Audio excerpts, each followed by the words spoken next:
I'm sure you have many questions, just as I, about the many injustices and evils that happen in the world. I'm sure you are wondering why wars and evils happening in parts of the world gain attention and support, while others are forgotten.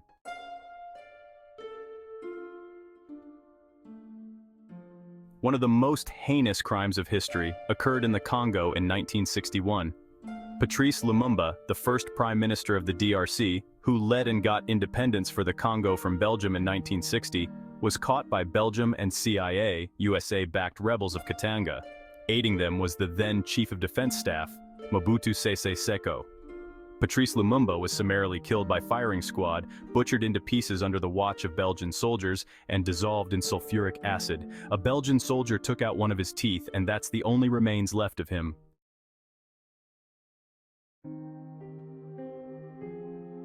For many years, the people of Congo had been subjected to the most barbaric forms of slavery under Belgian colonial rule. King Leopold of Belgium forcefully enslaved the local people and made them grow and harvest rubber, under chains and other inhumane conditions, that were used to make car tires in Europe.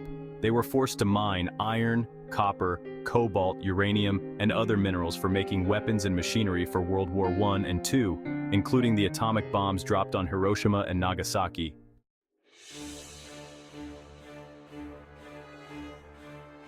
After Lumumba took power from the Belgians, the former colonial powers quickly fostered ethnic rebellion among the Katangis and drenched the new country in civil war. Alarmed, Lumumba sought for help from the USA and the UN, but they refused to help him. In desperation, he turned to the Russians for help, and that was his crime under the Cold War. Under pretense of joining the communists, the Belgians and Americans engineered his overthrow and painful death at 35 years. Patrice Lumumba was captured by rebels and Belgian soldiers for no crime.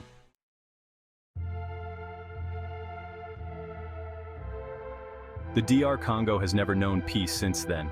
Even as I write, rebels are raging, killing, and driving millions of people away from the eastern side of the country.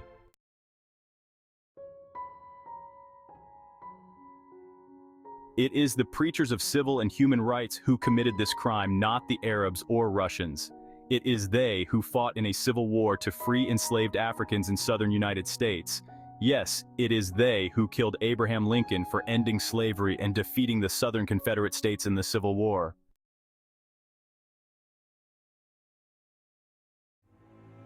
Are the Russians, Chinese, and Muslim world innocent then? No. Alexei Navalny, Wagner leader Yevgeny Prigozhin, the politician Leon Trotsky, and many other political dissenters were killed by Russian leaders for nothing but their dissent. Uyghur Muslims are being sterilized forcefully, kept in concentration camps, and killed without any help.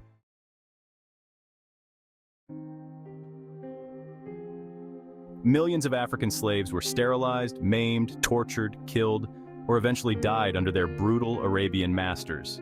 The Arabian slave trade was worse in its atrocity than that of the transatlantic slave trade. For hundreds of years before the Europeans came to Africa, the Arabs were trading in African slaves. The slaves were mostly from sub-Sahara Africa and were transported across the Sahel and the Sahara Desert into Arabia, North Africa, and the Middle East.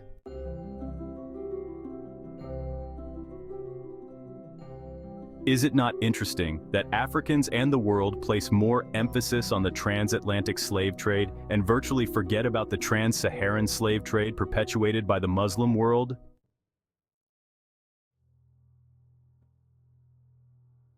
Kennedy was killed for pulling American soldiers from Vietnam and ending the barbaric treatment of Vietnamese Buddhists under the US-backed government of Vietnam.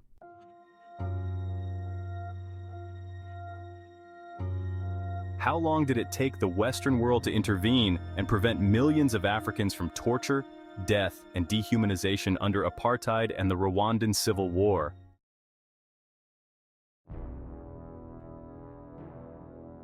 Should we be quick to denounce so-called conspiracy theories, suggesting that certain diseases such as HIV and COVID-19 were man-made?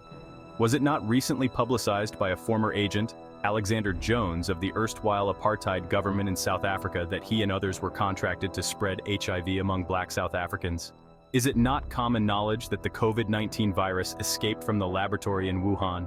Is it not public knowledge that advanced countries have biological weapons developed from anthrax, smallpox, and so on with which they can destroy their enemies?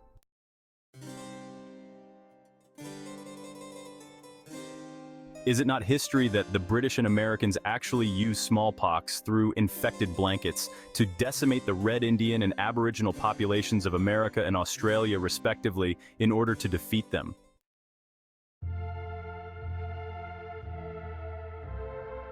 What about the secret sterilization of Red Indians in America and Inuits in Greenland by the Danish government to reduce their population? Indigenous women in the Americas and Greenland were forcibly and secretly given doses of birth control injections to control their population without their knowledge. Young girls like these in the picture were also induced and secretly implanted with IUDs to keep them sterile and non-fertile. The introduction of birth control in Inuit women led to a more than 50% reduction in the population of pregnant women.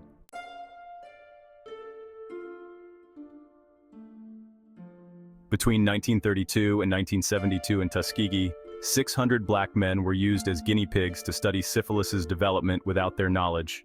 Sadly, this study was undertaken by the US government.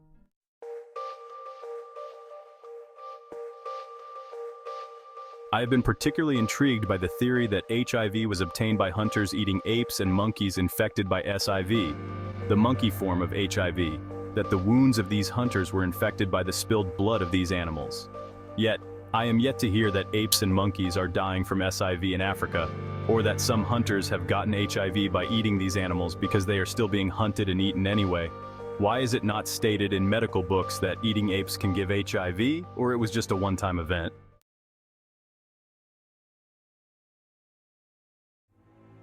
Friends, we are living in an evil world ruled by evil. News of domestic violence resulting in the murder of women and kids splash our screens daily. A man recently shot his friend for refusing him palm wine. What is wrong with humanity?